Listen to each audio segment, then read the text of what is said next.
ازيكم يا حبايبي عاملين ايه؟ النهارده هنعمل بلازق الافران سهله وخفيفه ومتوفره في كل بيت. لو اول مره تشوفوني وعجبكم الفيديو ما تنسوش تعملوا لي لايك وشير.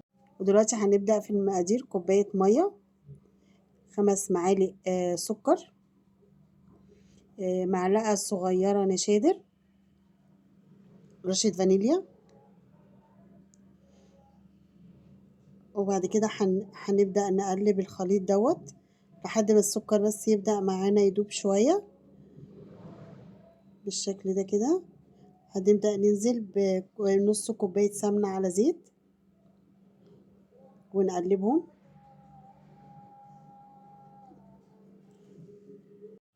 كده. معانا 3 كوبايات ونص دقيق أو نص كيلو دقيق.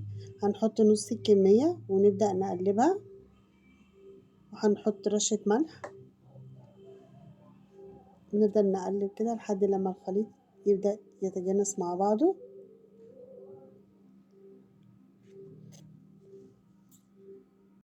كده بعد ما لمينا العجينة هيبقى زي كده مش بتلزق. هنبدأ نسيبها ترتاح 10 دقايق وبعد كده نبدأ نشكلها. كده بعد ما العجينة ارتاحت معانا بالشكل دوت هنبدأ بقى نقطعها قطع صغيرة كده. ممكن زي ما انت حابة، لو حابة القرص بيبقى كبير بتقطعي أكبر، بس أنا بحب أقطعها كده زي حجم الليمونة. كورتها كلها بالشكل دوت. هنجيب طبق هنحط فيه 5 معالق سمسم،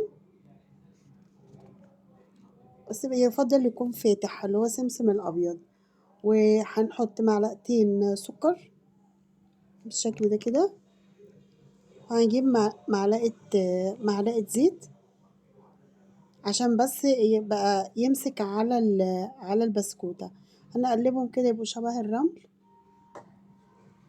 وبعد كده هناخد اول واحدة عملناها هنبدأ نحطها في السمسم والسكر، ونبدأ نفردها على طول على الصينية.